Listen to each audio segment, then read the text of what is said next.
Алимент төлөбөгөндөр камалат. Тактап айтканда Кыргыз Республикасынын кылмыш жаза кодексинин 178 беренесине ылайык 12 айдан ашык алимент төлөбөгөндөр 3 жылга чейин эркинен ажыратылат. Карызкорлорго карата мыйзамда каралган чаралар бизден бүгүнкү көрсөтүүдө. Улуттук каналда аксыз адвокат программасы башталды. Студияда мен Мунара Матиева, саламатсыздарбы? Акыйкаттык издеп айлаңыз кетсе, адвокат жалдоого чамаңыз чак келбесе, анда акысыз адвокат программасы сиз үчүн. Түз эфир учурунда байланышып, адвокат менен акысыз камсыз болуп, көптөн бери чечилбеген көйгөйүңүздү мыйзам чегинде чечиңиз. Акысыз адвокат.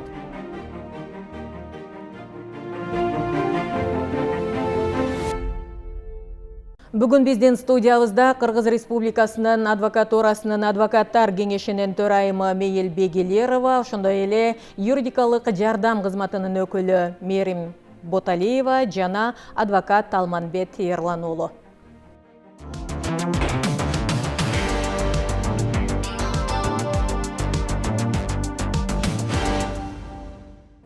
Алимент төлөбөгөндөрдү кантип каматса болот? Ал үчүн эң алгач карызкорго карата кылмыш ишин козгоо үчүн аткаруу өндүрүшүнүн материалдарын ички иштер органдарына өткөрүп берүүсүн өтүнүп, сот аткаруучуга кайрылуу абзел. Толугураак кийинки сюжетте.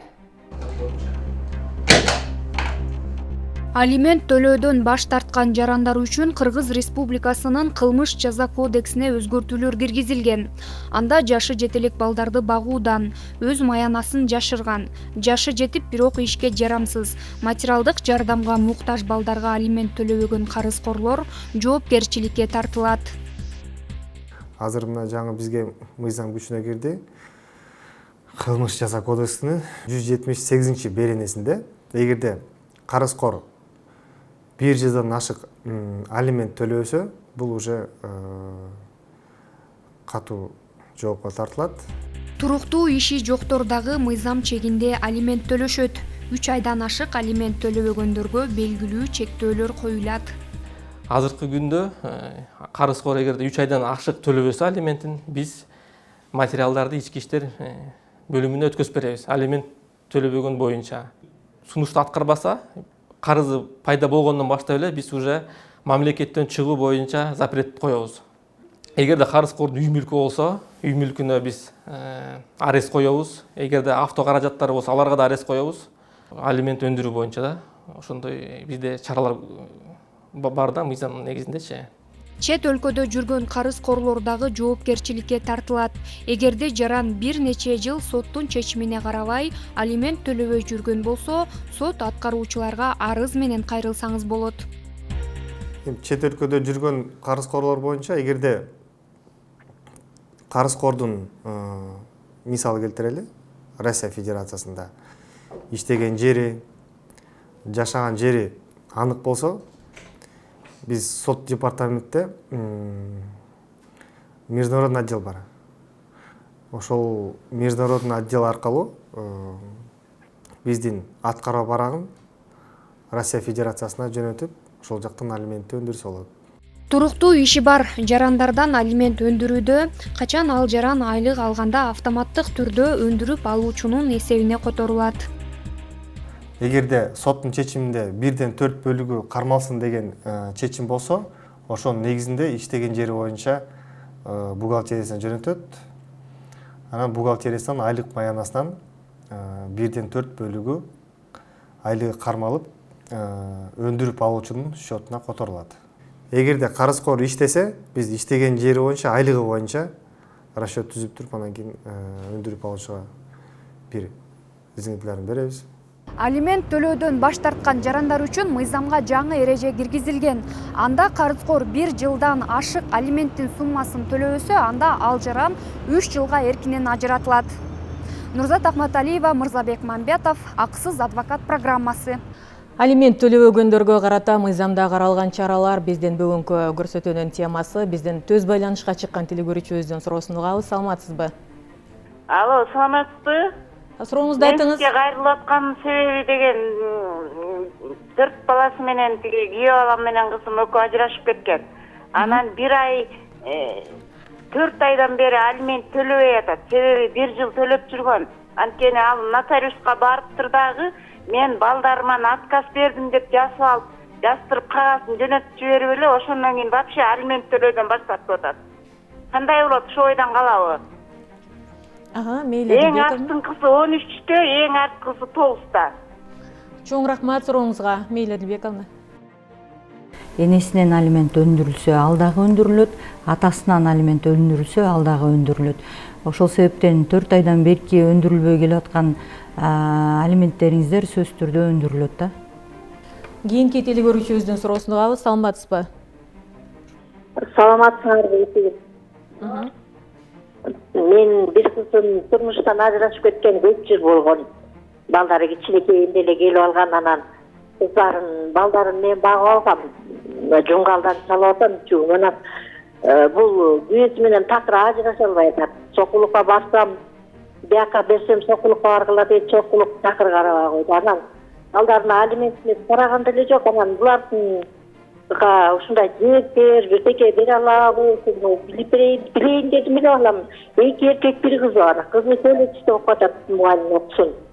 Эркек балдары бири 10 класс, бири 9 класс болуп калды.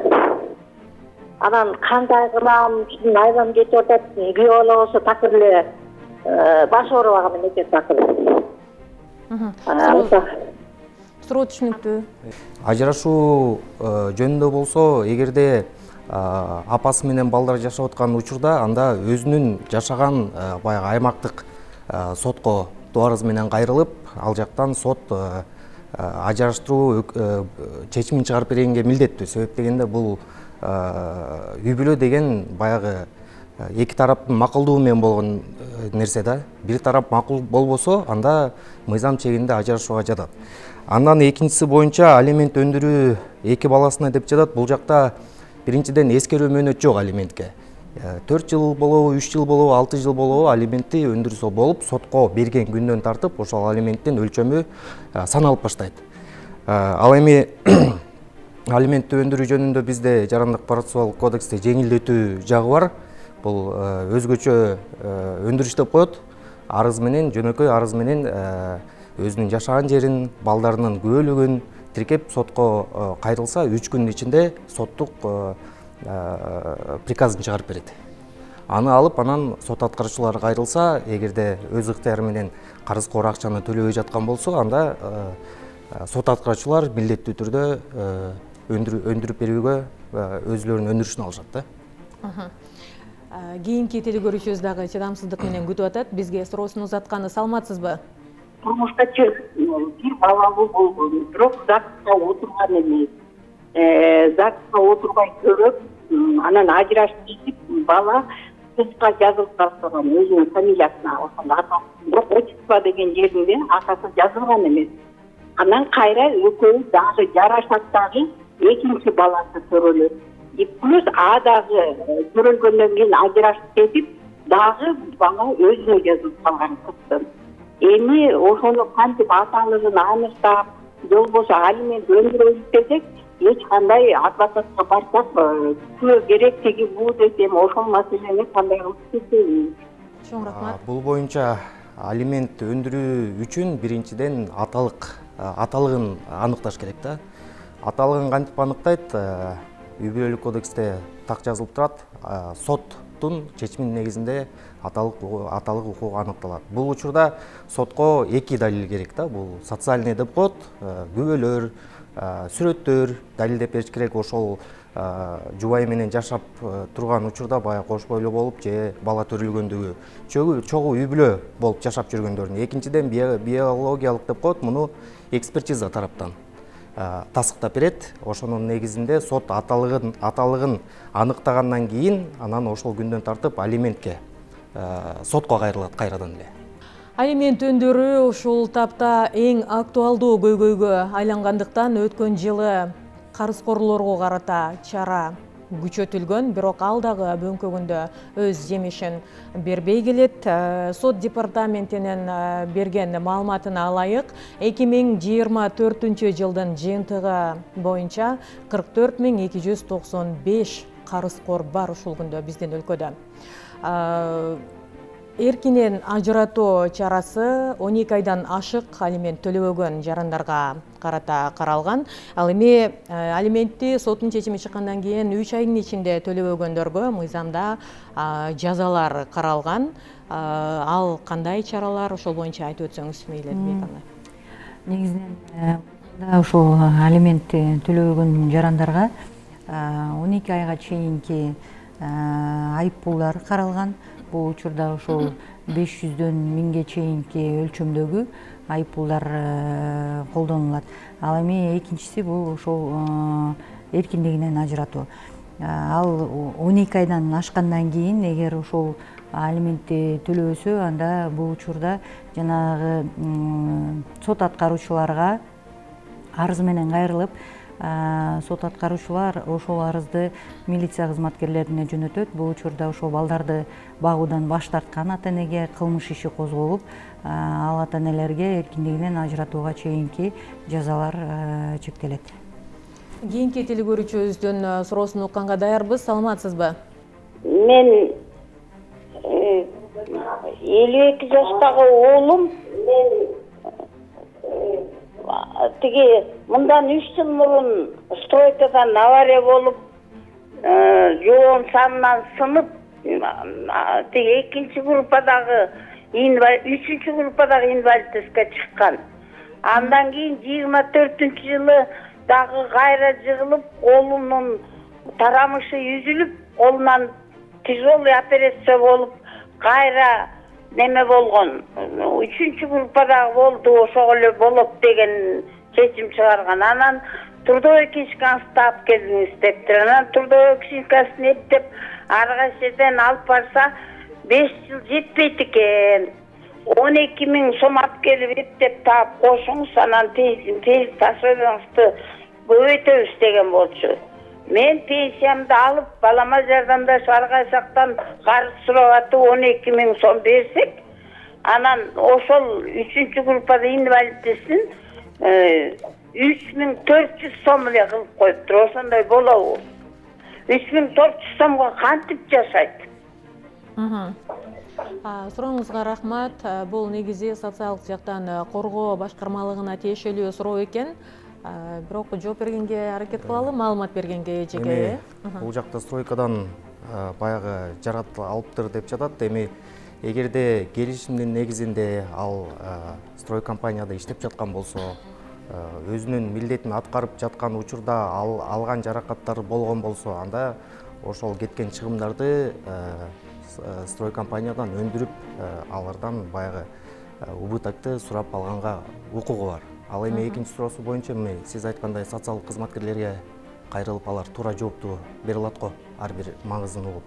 1966 кыска номерине чалып маалымат алып көрсөңүз эже, бул боюнча ал жакта атайын токтомдордун негизинде иш алып барышат. 1, 2 жана 3 топтогу майыптыгы бар жарандарга канча сом өлчөмүндө жүлөк пул чегерилген, ошонун негизинде гана алар төлөп бере алышат. Кийинки телегөрүүчүбүздүн суроосун укканга даярбыз. Саламатсызбы? Жакшы. Сурооңузду айтыңыз. Мен Өзгөн районунан. 80 жылдан бери ушул өкмөт мага питание кылып берген. Мурда Бити деген ишкана болгон. Архитектордун карамагында. Ошону берген бардык справкалар бар, аныктамалар бар. Мурда аныктама берчемеси да бар. Азыр эми келип кадастр алардын демекчи жаратсыз деп атат. Эмне кылышым керек? Ушу күнгө чейин 3-жылдан ушу күнгө чейин документим жок. Списание кылып берди дегени жакшы болбой калды да. Кандай? Сизге эмнени списание кылып берди? Үй, мүлк, жер боюнча болуп атабы маселе? Үй, дом. Мен түшүндүм бул. Мен түшүнгөнүм боюнча Союз убагында бир уюмдун карамагында турган үй бүлүктө ордер берген болуш керек же ордер бердиби же кандай? Эми бул жакта 92 жылы күчүнө кирген жер кодексинин негизинде эгерде 92 жылга чейин баягы ордер берет ар бир приватизация болгон үй мүлккө, ошонун негизинде госрегистрге кайрылып, госрегистрден кызыл китебин алса болот. Анан азыр суроону толук түшүнбөй калып жатам да, туура толук жооп бергенге, эгерде документтер дал келишпей же болбосо башка мамлекеттик органдардан чыкпай атса, сиз сот аркылуу бул колдонуу мөөнөт деп коет. Эгерде ошол үй мүлүктү өз баягы ачык айкын жана эч кимден жашырбай өзүңүздүн менчигиндей колдонуп келген учурда 15 жылдан ашык, анда сот аркылуу өзүнүн карамагына өткөрүп алса болот. Бул экинчи жагы да. Биринчи жагы ошол ордер барбы, приватизация болгон, приватизация кылып берген. Ошонун негизинде госрегистр өткөрүп бериш керек кызыл китеп. Түшүнүктүү. Кийинки телекөрүүчүбүздүн суроосуна кабыз, саламатсызбы? Саламатчылык. Сурооңузду айтыңыз. Айта бериңиз. Менин кызым менен күйөө балам качан бир неберем бир 5-6 жашында ажырашып кеткен. ЗАГС бар. Москвада иштечү экөөтең. Анан ал бала үйлөнүп алды. Үйлөнүп алгандан кийин кыз ошо менин колумда чоңоюп азыр ошо колледжде окуп атат. Кээде ошо Москвада иштеп жүргөндө бүт келген акча тыйып салчу, ЗАГСты бер ажырат десем болбой жүрүп, кийин Кыргызстанга келип, азыр ошол жерде иштеп жүрөт экен. Үйлөнүп алып 3-4 бала болду. Же ЗАГСты ажыраткан жок, же балага алимент берген жок. Азыр кызым мектепте жүргөндө мейли деп эле кызым кишилер аралашып, өзүм неме кылып эле азыр колледжде 2-курсту бүтүп атат. Колледжде контракт менен төлөйт. Ошого кандай кылса болот? ЗАГСты болсо акча берген жок. Кечээ ушу 1-курста өткөндө колледжде 40 000 сом неме контракт. Ошодон салып турам, жарым мен төлөйүн десем, 10 000 сом салды. Азыр 2-курсту бүтүп атат. Ошо 2 жыл мурда. Ошо боюнча без адрес жок. Кыргызстанда жүрөт, ош жакта жүрөт дейт. Ошо иштеп атат дейт. Рахмат байланышка чыкканыңызга. Эми бул жакта мен өйдө да айтып кеткендей эскерүү мөөнөт жок. Азыр эгерде кызы жашы жетилик болсо, азыр сотко кайрылып, алимент өндүрүп алганга укуктуу. Бир балага 4төн 1 бөлүгү, 2 балага 2ден 4төн 2 бөлүгү, 3төн ашык болсо, тапкан айлыгынын 50% деп көрсөтүлгөн. Ал эми ошого кошумча болгон дагы расходдор болсо, эгерде кызы кандай бир садикке өзүнчө акча төлөөчү окуу жайда окуган болуп атса, же университетте баягы контракттын негизинде очный формасында окуп аткан болсо, ага кошумча өндүрүп алса болот алимент. Контракттын 50%-ын төлөтсө болот. Атасы, ар бир ата, ар бир ата-эне милдеттүү балдарын окутуп, камкордук алып бакканга. Без мейли Адилбековна. Коллегам кичине башын укпай калдыңыз окшойт. Кызы чоңоюп студент болгон дейт. Балдарга алимент өндүргөндө, эгер 18-ке чыккандан кийин дагы кайсыл бир университетте же окуу жайда окуп атса, бул учурда ошол университеттен маалымат алып келе турган болсо, ошол маалыматка ылайык балага алимент төлөөгө ата-эне милдеттүү. Ошол маалыматтын негизинде бүгүнкү күндө алимент өндүрсөңүздөр болот. Кызы 18ден өтсө дагы ошол окуу жайды бүткөнгө чейин ата-эне баланы багууга милдеттүү. Биз төз абодобуз, урматтуу телекөрүүчүлөр. Алимент төлөбөгөндөр камалат. Тактап айтканда, Кыргыз Республикасынын кылмыш жаза кодексинин 178 беренесине ылайык алиментти 12 айдан ашык төлөбөгөндөр 3 жылга чейин эркинен ажыратылат. Мыйзамда каралган карызкорлорго карата чаралар боюнча биз бүгүнкү көрсөтүүдө сөз кылып атабыз. Андыктан түз байланышка чыгып, суроолоруңуздарга жооп алсаңыздар болот. Кийинки бизден телекөрүүчүбүздүн суроосун угабыз. Саламатсызбы? Саламатчылык. Сурооңузду айтыңыз. Ассаламу алейкум. Мен Кадам Жайыр орнунан ушу сурооду сиздерге берүүнү туура көрдүм. Каерге жолугуш деп билбеймин. Бизде мемеде азыр мындай бинго деген оюн күчөп кетти. Телефондо көп эле ойдоп атат. Мен билишимче Кыргызстан жарандарыга бул казино мемеге мүмкүн эмес. Бул азыр терминалдан салып миллиондогон пулдарды уткузуп атат балдар. Муну кандай түйүү салат же каяка кайрылсам болот? Тим эле шулар катарында менин балам деле ойноп ушундай бир кыйын акыбалда калып атабыз. Бул телефон деле ойнойт экен, бинго деген. Агар сиздердин мемеңиздер болсо, азыр WhatsApp-ыңыздарга ошону кандай салып аткан, кандай мемелерин тартканмын таштап берип коем, агар макул эсеңиздер. Шу жөнүндө мага кичине түшүндүрмө берип койсоңор, же каяка жолуганмын, шу жөнүндө мага меме кылып койсоңуздар, сиздерден. Кадамжай районунан чыгып атат экен, бул биздин телегөрүүчүлөрүбүз. Мээрим айым, айтып өтсөңүз, Кадамжай районунда дагы юридикалык жардам кызматынын өкүлчүлүгү бар. Иш алып барат, туурабы? Кантип кайрылышса болот? Эң биринчиден 114 номерине, кыска номерге чалып 9-дан 6-га чейин кайрылып консультация алышса болот. Биринчиден. Экинчиден Кадамжай району жакта биздин да кызматкерлерибиз иштешет. Ошол жактын адресинен эртең 114 номерине чалгандан кийин тактап ошол жерден сурап алып, адрес ошол дайрект боюнча барып, юридикалык жардам кызматына кайрылып, адвокат жөнүндө маалымат алышып, ошол жака кайрылышса болот. Кийинки телегөрүүчүбүздүн суроосун угабыз, саламатсызбы? Саламатчылык. Сурооңузду айтыңыз. Сурооңузду айтыңыз. Мен кызымдын 3 баласы бар эле, камчыдан чалып атам. 2 баласы мектеп окуучусу. Эң кичүү баласы 6 ай болду. Анан пособие ала албай атат, ушуларга пособие берилеби, берилбейби? Силердин тамыңар, үйүңөр бар деп пособие чектелбей атат.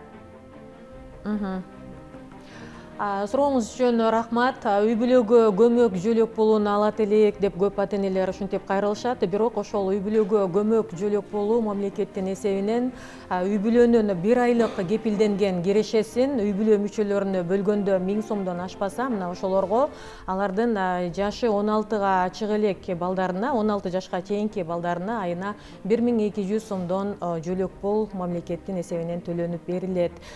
Бирок эгер ошол үй бүлөдө 5 адам болсо, ал сиздин 5000 сом кирешеңиздер болсо, демек мына ошол учурда төлөнүп берилет. Эгер 6000 сом киреше тапсаңыздар, анда сиздерге мамлекет тарабынан жөлөк пул берилбейт. Мына ушундай эреже бар. Кийинки телегөрүүчүбүз дагы биздин суроосун бергенге күтүп атат. WhatsApp аркылуу дагы суроону кабыл алабыз. Саламатсызбы? Саламатсызбы. Сурооңузду айтсаңыз. Так, мен суроом мону сот өттү алимент боюнча. Бир эле балага 9,5 миң чыгарып берди, ошо законный или незаконный? Сурооңузга рахмат. Негизинен өндүрүлгөн алименттердин баарысы ошол сиздин тапкан кирешеңизден өндүрүлөт да. Демек, бүгүнкү күндө сиздин тапкан кирешеңизден канчасы көрсөтүлгөн сотко, ошонун 9000 сом өндүрүлдү. Бирок эгерде туруктуу иштеген жериңиз жок болсо, мисалы жарандын, бул учурда накталай акча түрүндө өндүрүлөт. Эгерде туруктуу иштеген жериңиз бар болсо, анда ошол алган маянадан 25% өндүрүлөт. Урматтуу телегөрүүчүлөр, бизге байланышка чыгып, же болбосо WhatsApp аркылуу жазып, суроолоруңуздарга жооп ала албай калып, наразычылыктарды айтып келесиздер. Анткени биздин убактыбыз чектелүү, ошондуктан WhatsApp аркылуу кайрылганда сиздерге барып аткан шилтемеге сөзсүз кирип, андагы анкетаны толтуруп, сурооңуздарды жазып калтырып койсоңуздар, анда сиздерге юридикалык жардам кызматы сөзсүз жооп берет. Акысыз адвокат программасына WhatsApp аркылуу кайрылганда, сизге автоматтык түрдө шилтеме келет. Мына ошол шилтемеге кирип, анкетаны толтуруңуз. Андан соң сурооңузду толук жазып, жөнөтүп, шилтемени сактап коюңуз. Сизге тез аранын ичинде юридикалык жардам кызматы жооп берет. Алименттин өлчөмү ата эненин 1 айлык кирешесине жараша аныкталат. Тактап айтканда, бир балага анын 1 айда тапкан кирешесинин 25%, 2 балага 33%, ал эми 3 жана андан көп балага 50% алимент катары чегерилет. Эгерде ата эненин туруктуу иши жок болсо, алимент аймактык орточо эмгек акынын негизинде төлөнөт. Кыймылдуу же кыймылсыз мүлктү берүү менен дагы алименттен котолууга болот. Биз кийинки телекөрүүчүбүздүн суроосун угабыз. Саламатсызбы? Сиз түз байланышка кошулдуңуз, урматтуу телекөрүүчү. Алло, саламатсыздарбы? Сурооңузду айтыңыз. Суроом таймаңчу. Эжем бир баласы менен ажырашкан. 2017 жыл ар бир ай сайын 2,5 миң сомдон алимент төлөп алчу экен. Анан акыркы 3 жыл алимент албай калыптыр. Ажырашкан күнүсү частный клиникада иштейт экен. Ал жактан частный адвокатка кайрылса, айлыгым 10 миң сом деген справка менен да 2,5 миң сом өндүрүлүптүр да, бирок частный клиникада ал 10 миң сом деген зарплатасы жалган экен да. Ошону кандай тастык, кимге кайрылып такташ керек? Рахмат сурооңузга. Түшүнүктүү. Үй бүлөлүк кодексте көрсөтүлүп жатат, эгерде карызкор иштебесе, анда орточо маянанын негизинде 25% бир балага бөлүнөт. Эгерде туруктуу иштеген жумушу бар болсо, анда ошол жумуштан 25%-ын бир балага өндүрүп алса болот. Бирок ушул эле мыйзамдын негизинде өзүнчө дагы бир пунктусунда каралып кетип жатат. Ал жакта эгерде баягы өзү иштеген жумуштун маянасы 10 миң сом деп айтып кетпеди. 10 миң сомдун 25% бул аябай аз болуп калат да. Орто тапкан маянанын 25%-дан төмөн болбош керек деп турат. Анткени эгерде биз Бишкек шаарынын Ленин районун алсак, ал жакта орточо маяна примерно 45 миң сом деп айталычы. 45 миң сомдун 25%-дан ылдый болбошу абзел да, болбош керек. Эгерде 10 миң сом болуп 25% 2,5 миң сом болуп атса, анда бул жактагы орточо маянанын негизинде 25% өндүрүлүп бериш керек. Ошого барабар болуш керек да баасы. Ошон үчүн сот аткаруучуга кайрылып, арыз менен кайрылып, ал жакта мыйзамдын негизинде жанакы пороговый ступенькадан түшпөсүн деп эсептеп берүүнү кайрылыш керек. Мына ошол эле Кыргыз Республикасынын үй бүлө кодексинде алимент төлөбөгөндөрдү атын элек укуктан ажыратуу дагы каралган. Бирок атын элек укуктан ажыратылган күндө дагы ал адамдар баласын багуудан, тактап айтканда, алимент төлөө милдетинен котолбайт. Биз кийинки телекөрүүчүбүздүн суроосун укканга даярбыз. Саламатсызбы? Саламатсызбы. Сурооңузду айтыңыз. Мен Кадамжар районунан. Кандай дейсиз? Мен Кадамжар районунан чалып жатам. Угуп атабыз. Мындан 5 жыл болду, бир адвокат, алдыңкы адвокат 3 баланы коюп кеткен масал алдында келип. Бирөө ордунда өлгөн, бирөө катуу жаракат алган, туттары сынып, санга чейин бар жогу сынып кеткен эле. 3-чү бала жеңил жаракат алган. Өлгөн баланын атасы менен келишип өздөрүнчө сүйлөшүп алып, ага үй алып бериптир, 1 миллион акча бериптир. Экинчи балага эчтеке берген жок. 3-чү баланы милицияга ишке киргизген. Ошол бала кайра эле адвокат болуп иштеп жатат. Буга эч кандай чара колдонгон жок. Суроо түшүнүктүү болдубу? Мейли Адилбековна, сиз жогоркосуңуз. Жаран негизинен бүгүнкү күндө адвокаттык лицензия алыш үчүн сөзсүз түрдө талаптардын бири ал адам соттолгон болбош керек жана соттолгондугу жоюлган дагы болбош керек. Мурунку мыйзам менен ал адамдар соттолуп, бирок соттолгондугу жоюлса, бул учурда лицензия алганга жарандардын мүмкүнчүлүгү бар эле да. Ал эми азыр ошол эле сиз айткан адвокаттан бүгүнкү күндө соттолугу барбы, чара көрүлгөнбү? Сиз айтып атасыз, ошол үй алып берип, тиги алып берип, балким ошол сотко чейин жетпей бүтүп калган. Ошол себептен ал адамдын иштегенге толук мүмкүнчүлүгү болуп жатат да. Бул маселе боюнча сиз эгер ал адам иштеп жатса, атайын адвокатурага арыз менен кайрылыңыз. Биз аны тактап сизге ылайыктуу жооп бергенге аракет кылабыз. Кийинки телекөрүүчүбүз дагы байланышта турат. Саламатсызбы? Алло, саламатсызбы? Сурооңузду айтыңыз. Суроо алимент жөнүндө берейин дедим эле. Угуп атабыз. Oğlum birinci gelince men ajırashıp ketken. 2 balası var. Alimentini төлөп atat. Hazır ikinci gelinceginden de 2 balası var. Ata-enesi pensiyadabız. Oşo üstü bağып atat da, emtigi birinci gelincegi arız жазып эле тажатты. Men ipotekaga uy alıp atam, oşonu da төлөш керек, бааланын дарысын да төлөш керек болуп atat da, ошол кандай болот? Алименти төлөнүп атат. Рахмат сурооңузга. Өйдө да биз айтып кеткендей эле, үй бүлөлүк кодекстин негизинде ар бир ата-эне өзүнүн балдарын бакканга милдеттүү. Ал эми эгерде башка үй бүлөдөн балдары жана башка үй бүлөдөн дагы балдары бар болсо, анда ал учурда сотко ошол сот чегерип берген же сот аткаруучу аныктап берген өлчөмдү төмөндөтүп берүүнү сурап сотко кайрылса болот. Ал учурда ошол карызкордун жагдайын, үй бүлөлүк жагдайын карап жана башка эске алчу, мынакей бул жакта эске алчу маанилүү себептер бар экен. Бул башка үй бүлөдөн дагы 2 баланы камкордук кылып жашайт экен да. Ошол себептердин негизинде сот алименттин өлчөмүн төмөндөтүп берүүгө укугу бар. Кийинки телекөрүүчүбүздүн суроосун угабыз. Саламатсызбы? Саламатсызбы? Сурооңузду айтыңыз.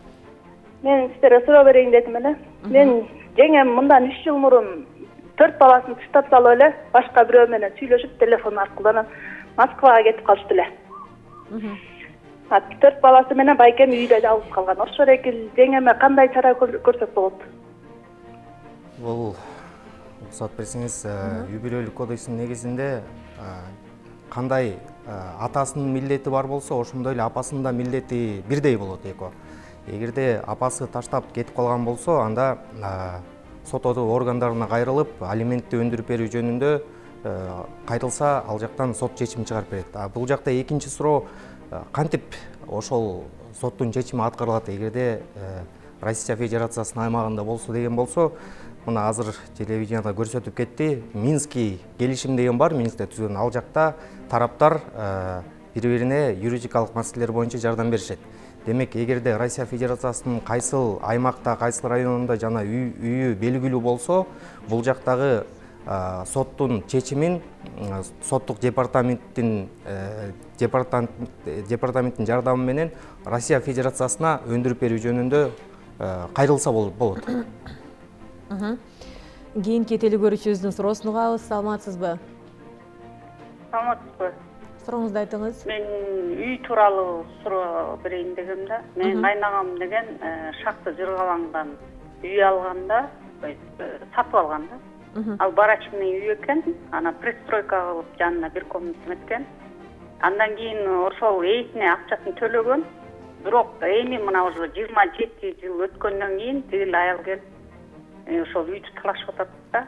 Анан сот аркылуу Ак Суу районуна сотко да эметсе чечим чыгарып беришкен да. Бул кайнагама берилет деп.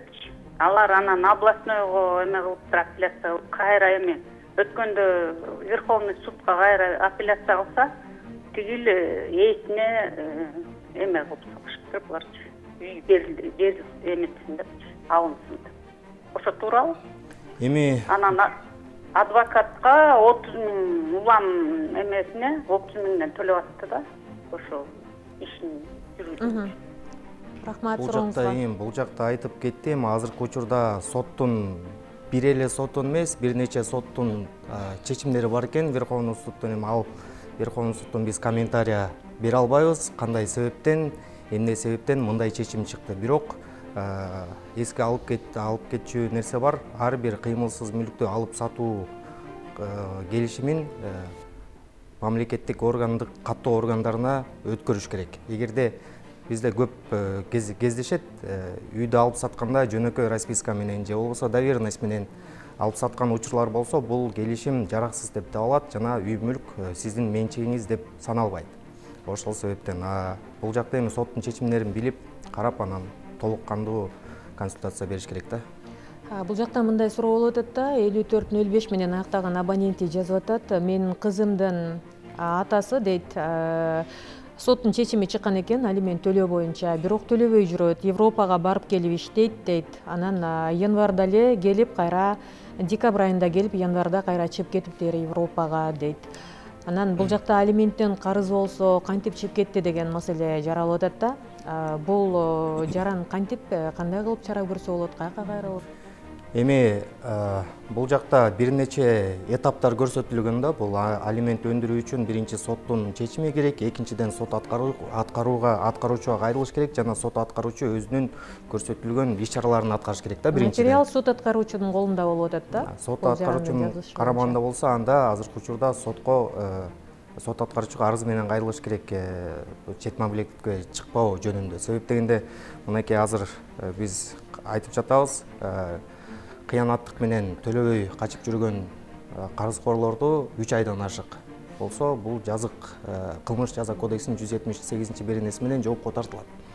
Демек, эгерде 3 айдан ашык төлөбөй жүргөн болсо, бул алимент берүүчү адамдын арызынын негизинде сот аткаруучу жанакы эч жака кетпөө жөнүндө же болбосо үй мүлктөрүн камакка алуу жөнүндө иш-чараларын аткарыш керек да. Эгерде бүгүнкү күндө соттун чечими болуп, бирок ал кишиге эч кандай чектөөлөр коюлбаса, сот аткаруучуга барып арыз жазып, ал кишинин кирип чыккан жана мына адвокат айткандай баардык кыймыл аракеттерине чектөөлөрдү койсо болот. Кийинки келатканда эле ал кишини аэропорттон уже кармап, ал кишинин чектөөсү боюнча суроолор коюлуп, даже кылмыш ишин козгогонго чейинки арыздарды жазып койсоңуздар болот. Урматтуу телекөрүүчүлөр, адаттагыдай эле бизге кайрылгандар абдан көп, бирок эгер сиздер сурооңуздарга ушул түз эфирде жооп ала албай жатсаңыздар, анда кыжаалат болбоңуздар демекчимин. Анткени алдыда сиздер үчүн Инстаграмдагы түз эфирибиз дагы бар. Эгерде сиз УТРКдагы түз эфир учурунда акысыз адвокат программасына суроо узатып, бирок жооп ала албай калсаңыз, анда Инстаграмдагы түз эфирге кошулуңуз. Акысыз астыңкы сызыкча адвокат баракчасы аркылуу орчундуу суроолорго жооп беребиз. Дүйшөмбү күндөрү кечки саат 8-ден 15-те. Биз түз ободобуз, алимент төлөбөгөндөр камалат. Анткени Кыргыз Республикасынын кылмыш жаза кодексинин 178-беренесине ылайык 12 айдан ашык алимент төлөбөгөндөрдү 3 жылга чейин эркинен ажыратса болот. Биз бүгүн дал ошол алимент соттун чечимин аткарбаган карызкорлорго карата мыйзамда каралган чаралар боюнча сөз кылып жатабыз. Кийинки телекөрүүчүбүздүн суроосун угабыз. Саламатсызбы? Алло. Биз сизди угуп атабыз. Саламатсызбы? Саламатсызбы? Мен Бишкекте жашайм, атым Венера.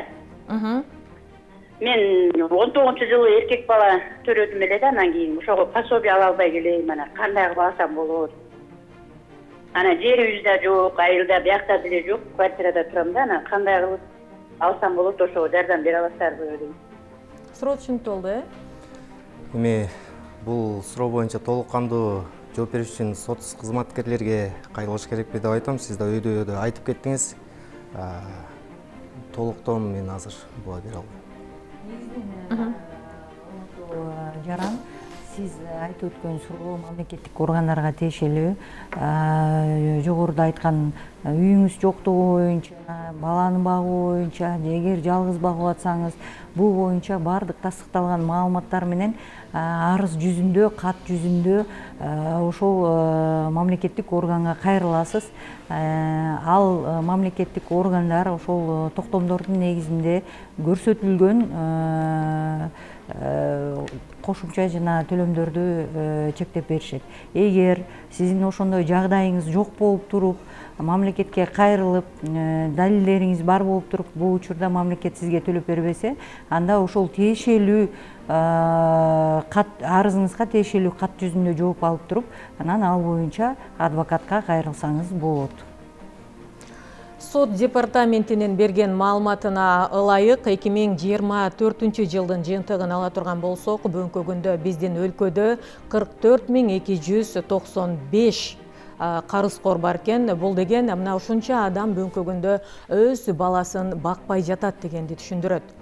Бул адамдарга карата мына ушундай көйгөйдөн улам өткөн жылы кылмыш жаза кодексине өзгөртүүлөр киргизилип, аларга карата жазалар күчөтүлгөн. Бирок бүгүнкү күндө бул дагы өз жемишин бербей келет. Бирок аны жемиштүү жүзөгө ашыруу үчүн урматтуу телекөрүүчүлөр, дал ошол карызкордун үстүнөн кылмыш ишин козготуу үчүн ички иштер органдарына аткаруу ишинин материалдарын өткөрүп берүү үчүн сиздер өзүңүздөр сот аткаруучуларга кайрылууңуздар абзел. Мына ошол сиздердин арызыңыздардын негизинде сот аткаруучулар иште ички иштер органдарына өткөрөт дагы, анан карызкорго карата кылмыш иши козголуп, дал ушул мыйзамда каралган катаал чаралар, жазалар колдонулат аларга.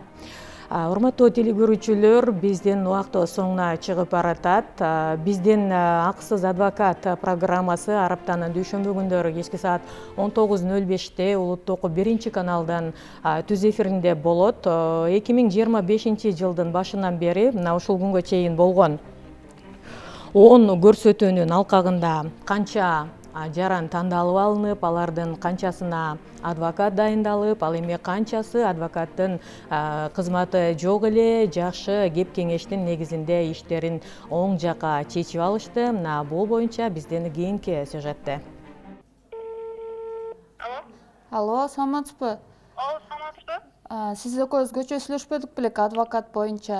УТРКнын акысыз адвокат программасы ар жуманын дүйшөмбү күндөрү кечки саат 19:05 19:55 чейин болот. Бул убакыт аралыгында суроо узатып, жооп ала албай калган жарандар ссылка аркылуу кирип, анкета толтуруп берген суроолоруна толук кандуу жооп ала алышат. Акысыз адвокат программасы аркылуу, телефон аркылуу чалуулар дагы ушул жерге келип түшөт, статистикалык маалымат жана социалдык тармактар аркылуу келген суроолор дагы ошол эле биз акысыз адвокат программасында отурганда атайын WhatsApp аркылуу ссылка сиздерге жөнөтүлөт.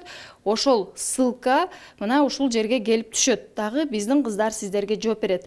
Азыр эми мен сиздерге мынакей өткөн жумада өткөн акысыз адвокат программасынын жыйынтыгы боюнча көрсөтүп берелик. Маматов Мухаммед Махмуджанов деген жаран кайрылган экен. Айыл өкмөттүн мөөрү басылбай, Инфодок сайтынан электрондук мөөр басылган токтому мыйзамдуу, электрондук окшойт, электрондук деп жазып коюптур. Мынакей, бул жерде толук кандуу жооп кеткен бул жаранга. Сиз ушундай жоопту аласыз. УТРКнын акысыз адвокат программасы жыл башынан бери 11 жолу түз эфирге чыккан. 2,5 ай аралыгында 30 адам адвокат менен акысыз камсыз болуу үчүн тандалып алынган. Негизинен эле биздин статистикалык маалыматка ылайык көбүнчө Ош тараптан көбүрөөк кайрылат, Ош областынан көп кайрылат.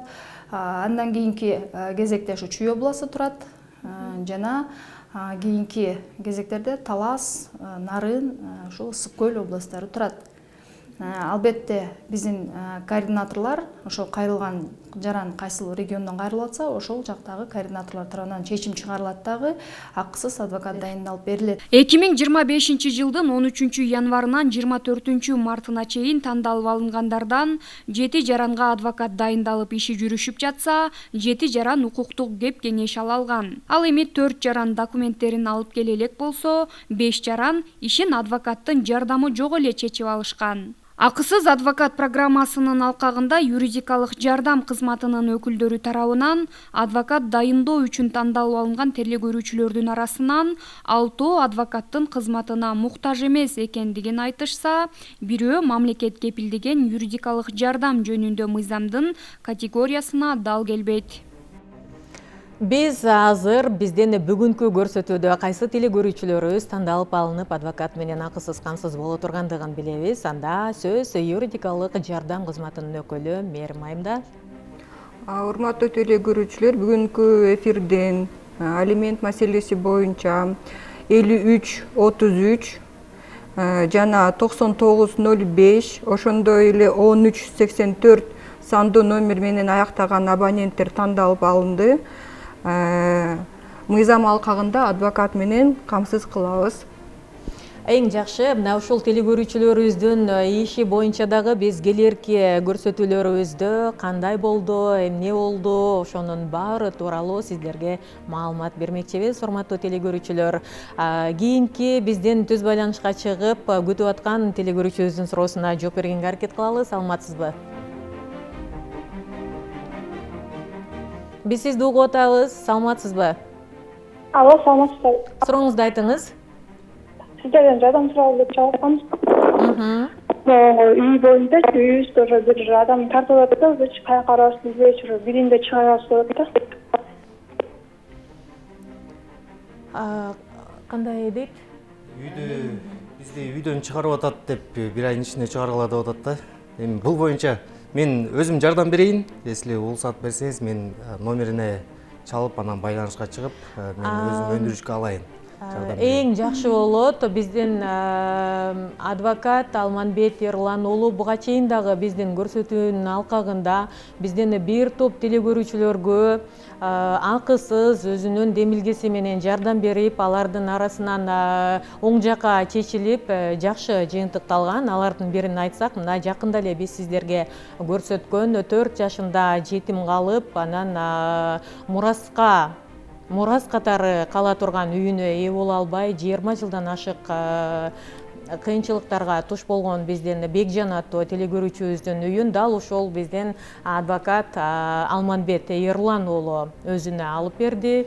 Андыктан биз азыр байланышка чыккан телекөрүүчүбүздү дагы WhatsApp'ка кайрадан жазып койсоңуз, мага жардам бергенге убада бердиңиздер деп биз сиздин номериңизди адвокат Алманбет Эрлан уулуна тапшырабыз. Кийинки телекөрүүчүбүздүн суроосун угалы, акыркы телекөрүүчүбүз болуп калат экен. Саламатсызбы? Сурооңузду бат-баттан айта калсаңыз. Алло, мен айта берейинби? Айтыңыз. Саламатсыздар. Биздин неберелер 3 неберелер тайтасыныкында, бирок бизди көздөй качышат, анан такыр бербей атышат. Кандай кылып алсак болот? Ошол суроолор жөнүндө айталы дедик эле. Күч менен кармап отурушат, ыйлап качышат. Сурооңуз үчүн рахмат. Үй-бүлөлүк кодекстин негизинде балдар кандай ата-эне өзүнчө жашаган ата-энеси менен байланышып, бирдикте болуп чогуу байланышта болгондой эле, ошондой эле башка туугандар менен дагы ошондой эле бирдикте болуп байланышып сүйлөшкөнгө укугу бар. Жана тайыне, тайата, чоң ата, чоң апасынын укуктары бирдей, баягы балдарды көргөнгө укугу бар. Анан ушул эле үй-бүлөлүк кодексине жазылып турат, бири-биринин баягы балдардын таятасына или чоң атасына же папасына, атасына көрсөтпөөгө тыюу салып же кандай бир тоскоолдуктар жараткан бул мыйзам чегинде болбойт, жана мыйзам чегинде жоопко тартылышы мүмкүн. Бул учурда эгерде мен түшүнгөн боюнча апасы менен жашап келген окшойт балдар, сиз чоң ата, чоң апасы катары сот органдарына баягы балдар менен жолугушуу мөөнөтүн аныктап берүү жөнүндө доо арыз менен кайрылсаңыз, ал учурда сот силерге белгилеп берет. Бир жумада мөөнөтүн, убактысын жана кимдер менен бирдикте жолугушууга баягы укук берет да соттун чечими негизинде. Урматтуу телекөрүүчүлөр, биздин бүгүнкү көрсөтүүбүздүн убактысы соңуна чыкты. Биздин бул көрсөтүүбүздүн алкагында юридикалык жардам кызматы тарабынан 3 телекөрүүчүбүз тандалып алынса, ал эми Кыргыз Республикасынын адвокатурасынын атынан адвокат Алманбет Эрлан уулу түз байланышка чыккан телекөрүүчүбүздүн ишин өзүнүн өндүрүшүнө алууну убада кылды. Бул иштер боюнча биз алдыдагы көрсөтүүлөрүбүздө сөзсүз маалымат беребиз. Бүгүн биз алимент төлөбөгөндөргө карата мыйзамда каралган жазалар жөнүндө сөз кылдык. Дагы кайталайм, урматтуу телекөрүүчүлөр, соттун чечимин өз ыктыяры менен аткарбаган карызкорлор Кыргыз Республикасынын кылмыш жаза кодексинин 178 беренесине ылайык жоопко тартылат. Анын негизинде алар айыпка жыгылып, коомдук иштерге тартылып же эркиндигинен ажыратылышы мүмкүн. Кийинки аптада улуттук 1 каналда амандыкта көрүшөлү. Ал эми биз адвокат Алманбет Эрлан уулу экөөбүз 20 мүнөттөн кийин, тактап айтканда 20:15 Инстаграмдагы акысыз адвокат баракчасында кайрадан сиздер менен бирге болобуз.